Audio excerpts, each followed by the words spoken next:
Hi everyone, great to be here down south, seeing lots and lots of familiar faces, some great friends here, and so I've got 45 minutes of time, which is going to be quite heavy. Okay, so we're going to get into detail, going to get into numbers, and I'm hoping that today I'm going to be able to give you some practical stuff that you can take away and you can do and you can put into your businesses to make them more profitable. And so that's my objective. So I'm Ian, I run an estate agency up in Yorkshire. I've been running that now since 2008. I also have a number of other businesses, from land promotion to architecture practice, town planning consultancy, cleaning business, holiday let company, you name it, we've got it up in Yorkshire. So what I want to talk to you today about is our strategy, okay? And Ian was talking about disruption, changes in structure which are occurring to the estate agency market. And I think when there's time of great change, you have to have guiding principles to know what's a fad and what's something you should pay attention to. And our strategy is high skill, high tech.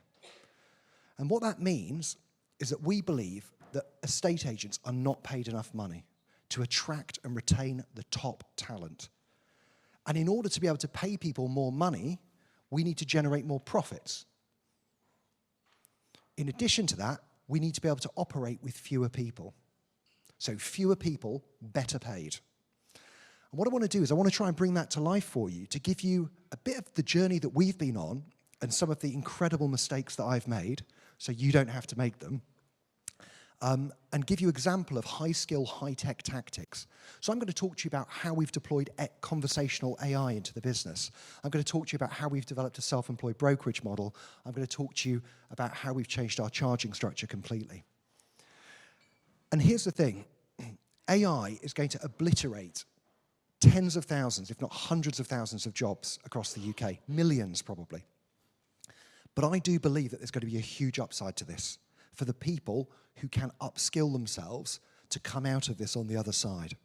And the jobs of the future are going to be much more rewarding than the jobs of the past. I don't believe that anyone came into this business to handle 25 lettings leads on a Monday morning as their first job. That wasn't why we decided to do it. We decided to do it to build relationships with people. And hopefully what I'm going to show today is how you can automate the donkey work and be left with the reasons that you came into the industry in the first place and to create an even better job. So way back when, in 2008, when Northern Rock was collapsing, when Lehman Brothers was going bust and there were queues outside banks trying to get their money, James Baker and myself decided it was the perfect moment to open an estate agency. 80% drop in transactions, and so we set up in York in a tiny little unit, which we still have today, in a sort of like minor suburb of York. And since then, we grew a business, ultimately ending up in 8 branches across Leeds, Doncaster, Selby, York, really traditional in its setup, really traditional in its outlook, and we did okay. We won lots of awards. I got to meet Baroness Moan before she became a pariah at Peter's Estate Agency Masters. We won Best Northern Estate Agent, Best Small Estate Agent in the UK, Best Training and Development Estate Agency in the UK, Best Financial Services Estate Agency in the UK. Loads and loads of awards. It was all really nice. We had a great run. It ultimately culminated us winning the overall Best Estate Agency branch in the UK, judged by Rightmove and the Property Academy. Out of 26,000 branches, we were number 1. Every single one of our branches was ranked in the top 100, and we had 3 branches in the top 10. So by most metrics, pretty successful business. However, things were changing. And I don't know for the business owners in the room whether you felt this like I did, but post-Brexit referendum, we were never quite the same. The steam went out of the market a little bit, and the tactics and the tools that had got us to where we were, it appeared that they didn't work quite as well as we went forward. So there's a few things which changed. When we set up the business, newspaper advertising was still a thing. The dominance of Rightmove was not as pronounced as it is today. But now, Rightmove is incredibly strong financially. Newspapers have gone, we've left the EU, and costs have risen again and again and again. And this has led to businesses having margins really, really squeezed. And at this point in the story, I met 2 people. One of them was a Rasputin-type figure who told me that I needed a digital transformation and said that he needed £50,000 to make it happen. He was incredibly credible. I spent a whole load of money with the guy, And I then got a call from some developers in Ukraine saying that they hadn't been paid and that if I didn't give them 20,000 US dollars, that they would effectively turn off the website. So it wasn't great. It wasn't one of my better decisions. But he did give me one amazing piece of advice. And basically, our journey up to that point from a technology point of view had been entirely driven by having to have parallel systems to work alongside our core technology. Our core technology was not flexible. And he suggested that I implemented Salesforce into our business. And so I met this guy who's my co-founder of Greenhouse OS, Alex Rhodes, who came in as a Salesforce consultant. And what that meant was that our core technology platform could be customized to whatever we chose to do. And we went on a journey from 2020, and basically Alex finished the work as a consultant, and I made him a job offer, which was my most expensive hire that I ever made, in April 2020. So we were still in lockdown. And I was like, Alex, you need to come and work for me, because I don't know what's going to happen after lockdown, but I know that I need you in the business with me to help shape a new digital and technology strategy. And it was the best decision, to be honest, that I think I've ever made. And so I just want to describe the world as it happened. This is not the most beautiful graph in the world, and it's not designed to be an exact representation of life, but it gives you an idea. So for most of you, I imagine that you will have seen what I've seen, which is that your costs have been going up and up and up and up. Yeah? Cost of labor, cost of Rightmove, utility bills, the whole job lot. The cost of running your business is getting more expensive. And at the same time, the market has become more volatile. So things go up and they go down. So let's just take an example, 2019. Things are slightly suppressed, but things are going along okay. And then suddenly this thing called coronavirus happens. And in 2020, the whole market stops. In March 2020, I genuinely thought I was going to go bust. Yeah? We weren't able to trade. I started to pay the wages. And then suddenly Rishi Sunak announced the furlough scheme. I was like, oh my God, right, amazing. We're going to be fine. And then suddenly they opened the housing market before they opened anything else. And I was like, great. And we were planning for a really sluggish market. I sort of listened to this guy called Roger Martin Fagg who said, no, look at all the money they've created. It's going to go mental. I was like, this is stupid. Like, it's not going to go mental. It's going to be really sluggish. And of course, it went mental. Another thing I was wrong about. And then suddenly, we had unbelievable volumes to deal with. And what I want you to think about is, are your businesses set up that if you want to sell 15 houses instead of 10, you need 1/3 more people? Yeah? For every extra unit of production that we do, we need more people to do it, yeah? Either that or we get our existing people to work harder. So if your people are working close to capacity, they're going to be working over capacity when the market goes crazy. And then suddenly the market crashes, quasi-quartang, the October 22 budget, and then suddenly we're having to descale.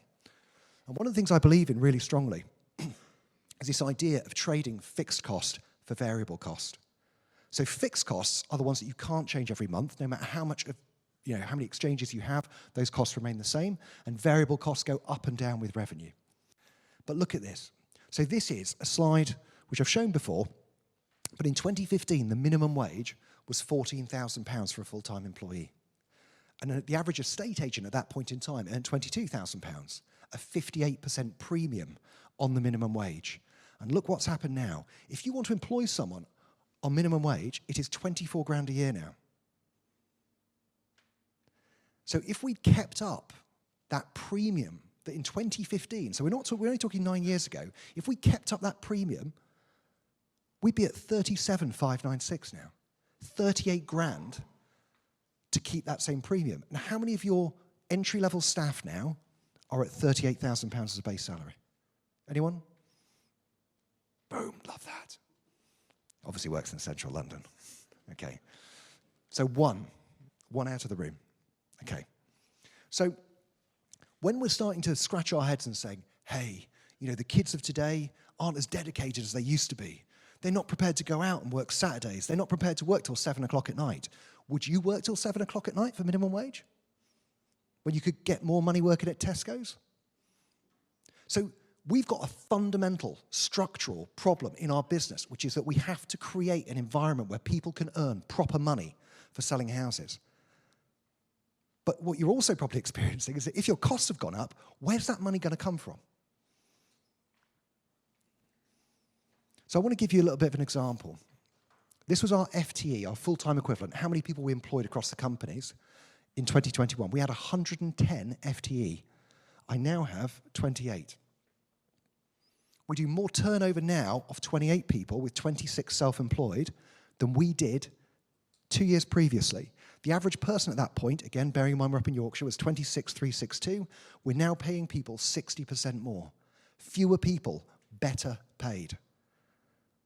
So our average person does earn over 38,000, okay? They earn 43 grand, and that's based up in towns like Doncaster, Selby, Leeds. And the average self-employed person is earning over £60,000. So, just to summarise where we've got to, and now I'm going to get into tactics, okay? Tangible stuff that you can implement, tangible stuff that you can take away. We live in a world of high volatility. Your revenues, if you're working residential sales, will go up and down based on factors outside of your control, but your costs are not responsive in the same way. Yeah? So your costs do not go up and down in line with revenue. We have high and rising fixed costs, which leads to a lower profit margin for most businesses. And again, you know, I appreciate I'm talking to you guys on the outskirts of London, so potentially you might be all driving Maseratis and doing incredibly well. But most of the agents that I talk to, that's the environment which they see. And in 2020, we realized that this was happening. And I was about to explain to you some of the mistakes I made. So I managed to lose £700,000 in 2022. Ouch. And we did this because I decided that what I would do is in 2022, I would sell my lettings book and I would invest in a new business called Richard Roberts, which is a land promoter. And so Richard Roberts is now one of the biggest land promoters in the north, but the money which you put in on day one does not come out for at least 3 years. So land promotion, for those guys who don't know, is where we market to landowners, where we think there's a possibility for planning permission. We get them to agree to let us pay for the planning permission on their behalf. And if we're successful, we take 25% of the value of that land once it has planning permission. But we're investing £40,000 to £50,000 in every deal. We're funding currently 70 deals across the UK. And so I needed cash, and I decided that lettings was the sacrificial lamb that would have to go in order to be able to fund this new business. And I'm delighted to say that it will do 7 figures of profit this year. However, that left me with even more fixed costs. My stable revenue had gone, and I didn't react quickly enough. I made mistakes. I didn't cut early enough. One of the reflections that I've had in life in terms of running businesses is I've never, ever, ever regretted firing anyone. Ever. But I have regretted many times not doing it sooner. Yeah? Because I've delayed. Now, I think it's the same with cost cutting generally, is that you imagine that things will get better. You hope that things will get better. You wait for things to get better, and they don't, and then you have to take more dramatic action. And that's exactly what happened to me in 2022. And it obviously coincided with quasi-Kwartang and the mini-budget and all the rest of it. But we have had a pronounced turnaround, and we are on a phenomenal growth trajectory at the moment. And, you know, fundamentally that's down to the strategy. So, here are the tangibles for you. That's the sort of scene setting. This is the tangible stuff. So our solution, number one, is to spread your revenue points, okay? I want you to think about no sale, no fee. Ian White was talking to us earlier, wasn't he? Saying that no sale, no fee, he believes is dead. And I want to give you a method for actually changing your charging model, which you can apply to any part of your business. But I'm going to give you some real-life examples. I want to think very hard about trading fixed cost for variable cost. I want fewer people better paid, and I want to invest in something called value innovation, okay? Where you can both reduce cost and improve client experience at the same time. Okay. So, spreading revenue points. Let's have a look at that. Flexible fees. So, in fact, I'm going to go back. Could everyone do me a favour? Just a bit of audience participation here. Could all of the estate agents in the room, on a bit of paper or on your mobile phone, whatever you've got in front of you, write down what your average pound note fee is? I'm not going to get you to share it, so don't worry, but just write down for me, what is your average pound note fee?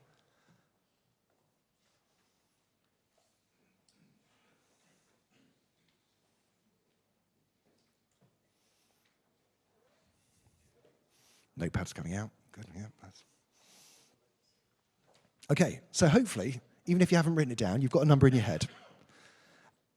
And I just want to ask you how you've measured it. I would imagine that the vast majority of you in the room have calculated this based on your average pound note fee on completion. Is that broadly correct? Has anyone not calculated it that way? Okay, so I'm going to challenge you and tell you that I think that that is a flawed measurement. And I think there's a better measurement. And I want you to now start thinking about measuring how much money you make based on the point where you do the work, which is on listing. That's where you spend the money. That's where you invest the money. That's where your staff are doing the work, getting the property ready for sale, getting the property onto the market, undertaking the viewings. It's not on completion. That's when you get paid. And so one of the exercises which I did in 2021 was to look at how much money we took up front. So you might take some money up front, you might take no money up front, you might take all your money up front. How much we took on completion, and then divided that amount of money by the number of listings. So an average revenue per listing. And what I found was that my average fee was not what I thought it was. So I thought if you'd asked me what my average pound note fee was and my capital value, basically the price of a garage for you guys, was 270 grand in 2021. So that was the average property price we sold. And I would have told you that my average pound note fee was something around £3,500. But it wasn't. It was actually 1,632. So we were transacting for £1,632 on average per listing.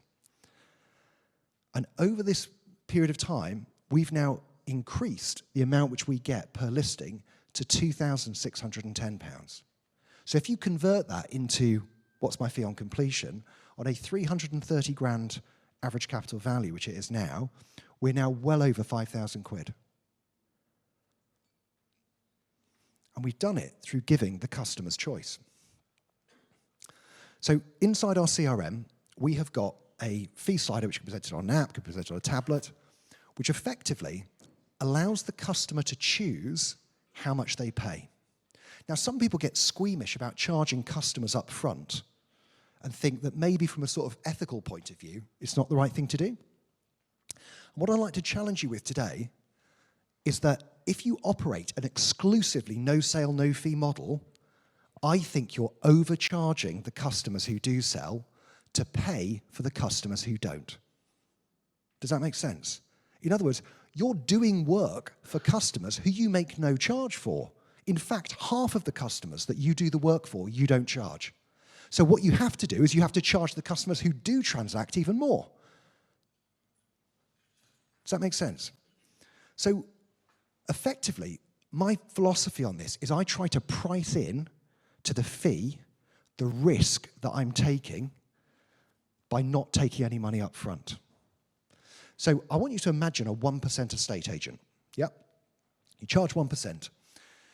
If you came to me and said, Ian, how do I implement flexible fees into my business? I currently charge an average of 1%. I would say add 20% onto your fee, and that is your new no sale, no fee, 1.2%. If someone pays you a minimum of 300 quid, you can bring that back down, including the 295, to 1%. So they get 20% off for paying £300 up front. And they can have up to another 20% by paying everything up front in a linear progression. Does that make sense? Now, what are the results from this? Well, the results is that the more a customer pays up front, the more likely they are to sell. And the numbers are super stark on this. So these were from 2023's listings, and we call where they pay everything up front, move into. The reason we call it move into is because they have 2 years to sell. So if hypothetically they have a change of circumstances and they decide that they're no longer going to sell, then they can come back to me at any point within the next 2 years, there's nothing to pay. So from an ethical point of view, I can sleep perfectly soundly at night knowing that I can work with that customer for 2 years to get their house sold, even if they have a change of circumstances. Only 8% of those customers take their house off the market. Compare that to no sale, no fee, and 38% of them took it off the market. Okay. And sorry, the other stat which I'll give you on this is that at Preston Baker, only 20% of customers choose no sale, no fee. 60% pay something up front, and 20% pay everything up front. So when you give the customer the choice, as many will choose to pay nothing up front, but for a 36% premium, as will pay everything up front. And our average fee, when they pay everything up front, is £3,300 plus VAT. So the average customer who pays everything is paying £3,500. Okay. So these are the numbers. If you implemented exactly the way that I've just prescribed, you will increase your revenues by 20%. Some companies will increase their revenues by 30% because it depends on your sales rate, which is the variable. On average, all of the companies who've implemented this, and there have been 7 firms now who've implemented this, are getting an average of £1,000 plus VAT per listing up front. And in my world, I'm getting 3,600 at the back end. Okay, this is Mike. At Imagine Property, we adopted Ian's blended fee model about 2 months ago. In its first full month of inception, we recorded over £30,000 of upfront fees through a combination of part payments and full upfront payments. This was on the back of quite a quiet month for us, which was 37 instructions, a complete game. So yeah, that's Mike talking about, it was a quiet month with 37 listings for him, but he wanted to make that point very clear. He normally does much better than that. So whether it's Watford, whether it's Harpenden, whether it's St Albans, whether it's Leeds, whether it's Liverpool, wherever it is, wherever we've implemented this with other businesses, wherever I've worked with other firms to do this, they've had the same predictable results. And this is about squeezing lemon. So I apologise. This is a new chart, and this has got Ian Preston written all over it. So all the other ones Alex did for me, but this is like busy. Okay, so I apologise. But the scenario is this, and this is really just to evidence that if you're only going to do one thing differently as a result of today, and you wanted to have it the biggest financial impact that you could get, this is the one thing I would do. So let me just work you through my maths. This is a single branch business. So if you're not a single branch business, please scale this up. £5,000 average fee. I thought that was probably reasonable for around here. 10% profit margin. You could be at 20%, which would be great. 16 listings a month. You implement flexible fees in January 2025. The business without flexible fees would do 45 grand's worth of profit. A business with flexible fees would do 160 grand's worth of profit. Look at the profit profile in Q1. 50 grand profit in Q1 compared to 5. Why is that? Because you're now making money on listing, which is your busiest quarter for listings, which is your slowest quarter for completions. So it's counter-cyclical, yeah? So you're now driving revenues at your quietest time of year. If you're going to put anything into your business in January, this is the one. Now you can see that in Q4, which is often a good quarter for us financially, that's but low on listings, that quarter is more suppressed. But when you look at this, in the first year, it's 160 grand. If you were a 20% profit margin business, so you were making 85 grand off that same level of turnover, that would be 200 grand's worth of profit. So it's a 300% increase in profitability, which happens immediately the moment you implement the system. You can. This is free. Do you know what I mean? It's amazing. Okay, right. So things which I would do before I even get onto AI and technology, yeah, before I get onto business models and self-employed, is I want you to tune your engine. Every single person, every client that I've worked with, other estate agents, their strategy is always the same. Ian, I want to grow my business. What do they mean by growth? They mean list more houses. Do you know what you've got to do when you list more houses? Spend more money, increase your fixed cost base. What I want you to think about is I want you to think about transforming your business without spending another penny, without listing another house. I want you to think about how you can drive profit from what you're already doing and tune your engine. And then, and only then, are we ready for growth. Make more money out of what you've got. Don't go trying to, capture another 20% market share, yeah? The next step, which I haven't got time to go into today because I've still got loads to cover, is lettings, conveyancing, financial services. That's what I mean by squeezing the lemon. This is all stuff which requires 0 extra transactions. ASAP, fantastic business who you're going to speak to today, offer outsource conveyancing and outsource sales progression. They will be able to help you drive your conveyancing percentages. Add another 2% to your management fee. Any landlord which comes back to you and says, no, I'm not prepared to do that, cut them a deal at 1%. You've suddenly increased the value of your business by 20%. Yeah? Financial services, again, we could go into that. Fantastic businesses around who can help you with that if that's what we want to do. So once you've done that, now my suggestion would be keep your existing business exactly as it is, but think about using self-employed agents to grow your business. We've got Ian Macbeth here today, who runs a phenomenal business, a phenomenal self-employed business. He is like a marketing god with what he is able to produce. I don't know how he does it. I think my way of helping you to grow a self-employed business is going to be so much easier than what Ian has to do. So, and it's going to be about using your data. Okay. So rather than converting your whole business to self-employed like I've done, what I would do is I would keep my core business finely tuned and then add extra self-employed agents around. And I'll show you how to do that in a minute. And from that, from the businesses, and some of the businesses in this room I've worked with to do this workshop, we're talking about 300 grand a year extra profit by keeping your core business as is and adding 6 self-employed agents to work around it over 2 years. So you've added 160 grand's worth of profit to your single branch business by adjusting your fee strategy. You've added and sprinkled some extra stuff on top in terms of conveyancing and lettings. And now what we're doing is we're adding some self-employed agents. And the beauty of this is it gives your guys somewhere to go. The strategy which I use on self-employment is that I want to make sure that you get a minimum of 20% profit and your guys can earn 85 grand. So if you imagine this in the context of an employed business, is you've got people currently who might, hopefully we can afford to pay them a bit more now that we've generated more money from the existing business. But now we're going to give them an aspiration that they can go and they can build their own business, but within your brand, building your business, and they can earn £85,000 a year from listing 1.5 houses a week. Okay, so one of the other things which we've done in the past couple of years is we've moved from an employed model to a self-employed model. And when we did it, we modeled loads and loads of different variants, loads of combinations of factors. We tried version A, version B, version C, all the way to M. Once we got to M, we went 1, 2, 3, 4. And once we got to M4, we went 1, 2, 3, 4, 5, 6. So one of the things which I say to the agencies that I work with is that you can try a different version of this if you want, but I'm pretty confident that this particular version will get you predictable results.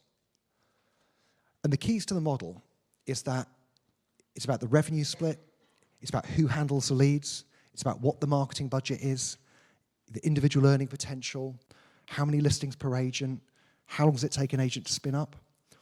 And I want you to think about this in the context of flexible fees now as well. So the number one problem, the number one challenge I think of growing a self-employed model is getting your agents to earn quickly enough, yeah? So they start, and now they've got 6 to 9 months before they make a penny. So how are you going to grow at scale with that model? Why do you think EXP has got such an unbelievable attrition rate in terms of people who quit? And it's because they don't earn enough money quickly enough. If you've got flexible fees, so for example, Angela Williams, who converted in our model, in her first month, she banked £20,000 of upfront fees. And we paid her 60% of that, which meant that she personally earned 12 grand of banked commission in her very first month from a standing start. So flexible fees just dovetail beautifully into your self-employed model because you can get people earning super quick. Okay. So I haven't really got time to go into the depths of the self-employed model. I'll touch on it at the end of the presentation in terms of how it works. And if anyone's got any questions at the end, I'm happy to dive into the detail on it. But I want to now move along as to why I think that I make life a lot easier for myself than Ian does, even though he's a much better marketer than I am. And that is because your data is your absolute untapped gold mine. And you will have heard that shit time and time again, yeah?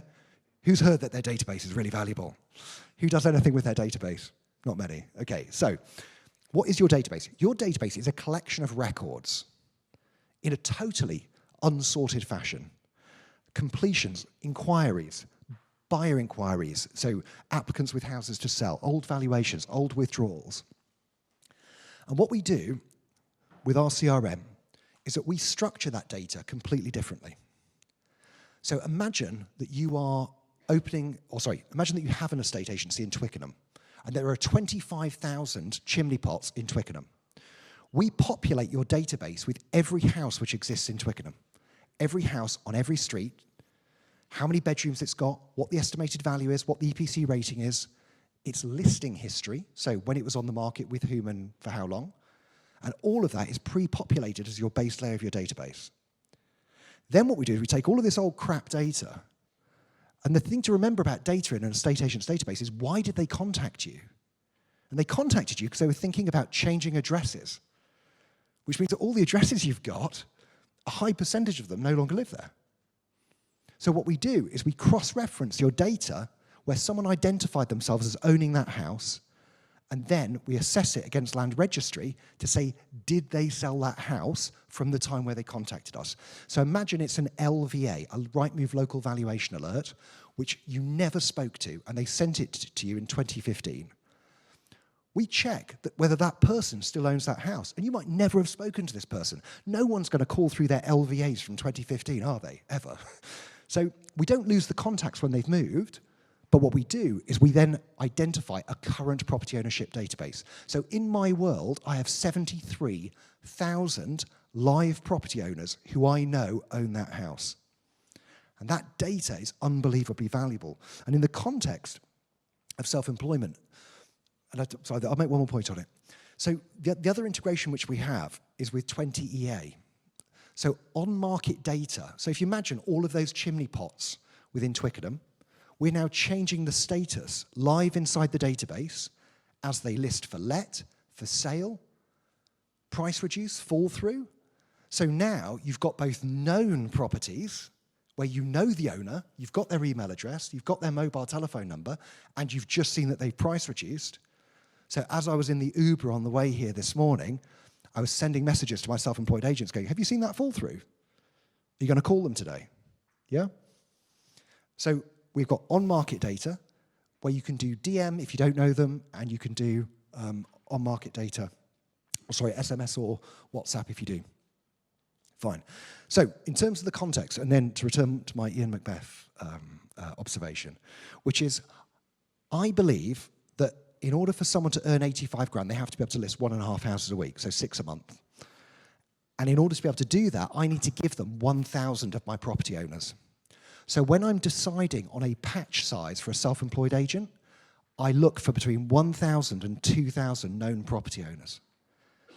And if you now think about that if you can, so I can drop someone into a patch with 1,000 to 2,000 property owners, and they can list 1.5 houses a week. So how many property owners do you have in your database in areas that you don't really trade in that much, which are adjacent to your patch? And if you start to work that out, then suddenly you can think about where you can launch your own self-employed model to support your existing employed model without the costs of opening a new business, without the costs of a new Rightmove account, because all of that will be serviced from your existing cost base, which is why it's so profitable. Okay, I think that sort of explains it. Right, okay, we'll move on to the tech side now. So the sort of final area that I wanted to cover as part of the high-skill, high-tech strategy is this idea of value innovation. So one of the things which I'm super interested in is how you can use technology to both improve a client's experience and reduce their costs. Now, in our world, we don't have administrators. So we make our technology to the point where the old work that I would have had to have done as a valuer, filling in a checklist, explaining whether or not I wanted a board, or what the AML arrangements were, or writing a description, all of that is now done via a combination of automation and AI. I reckon that 50 to 60% of a negotiator's workload can be automated. I think that 40% of a valuer's workload can be automated. So we can absolutely destroy it. So imagine this journey that we've been on, just to sort of recap. We've tuned your engine, we've increased your revenues by 20%, increasing your profits by 300%.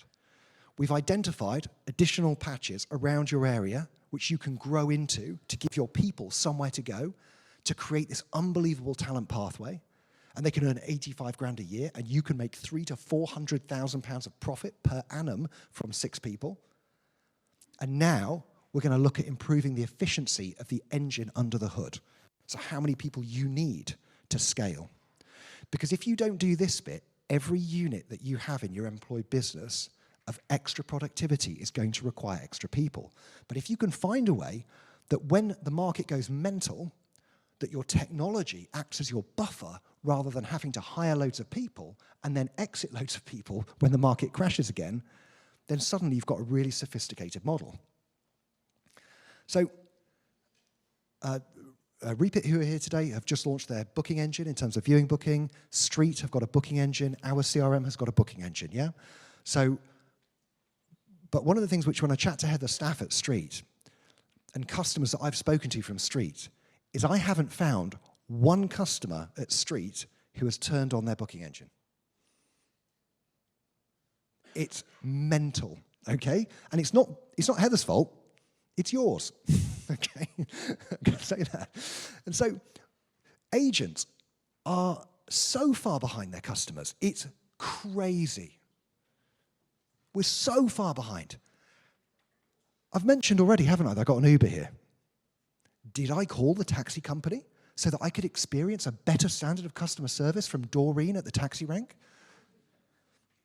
Is it possible that even though there wasn't a person there, that the client experience of Uber is better than calling a taxi rank at 11 p.m. on a Friday night, hoping that the outcome of that will be that a taxi will turn up?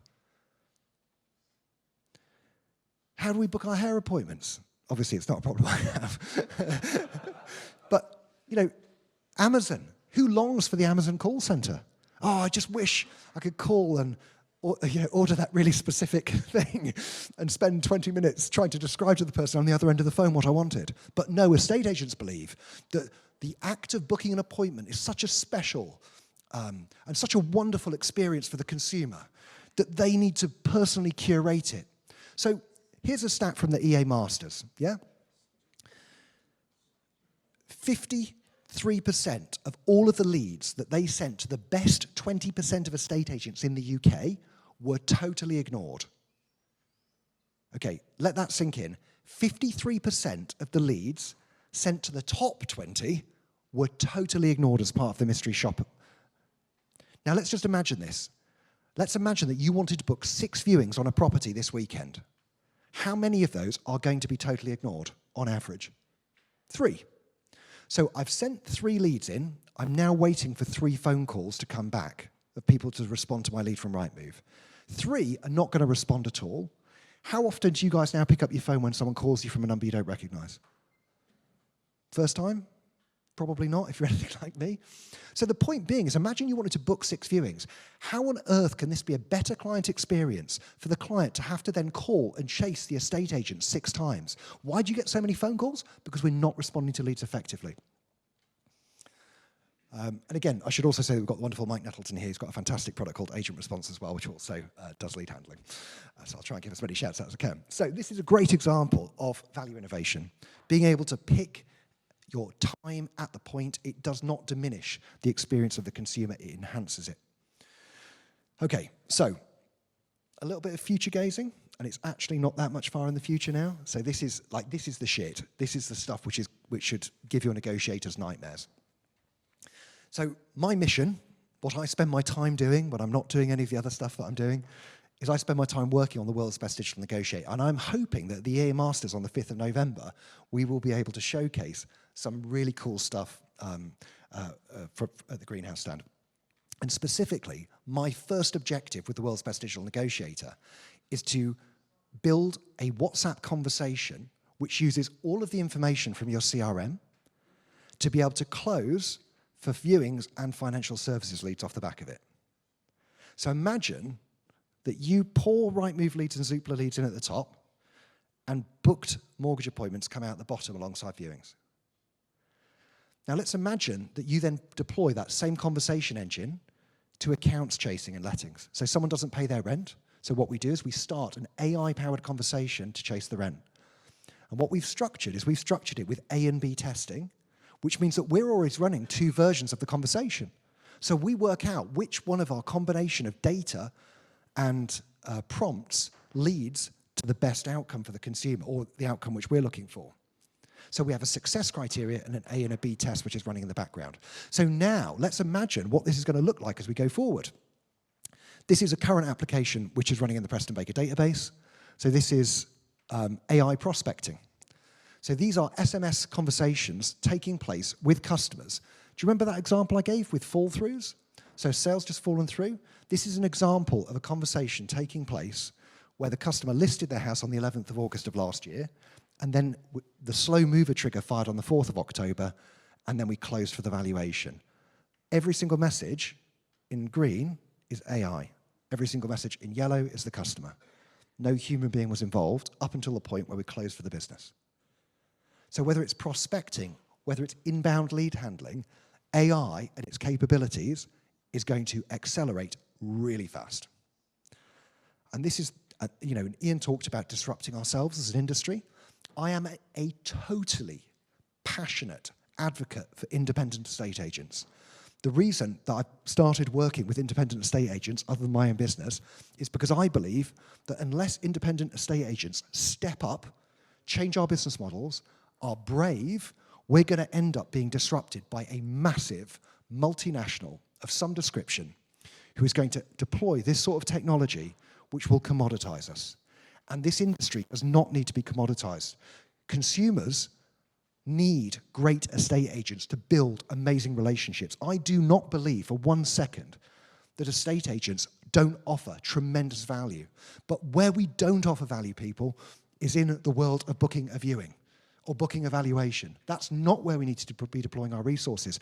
We need to be deploying our resources in high-touch environments, sales progression, those moments of truth on the valuation, talking to customers, helping them unlock that perfect home.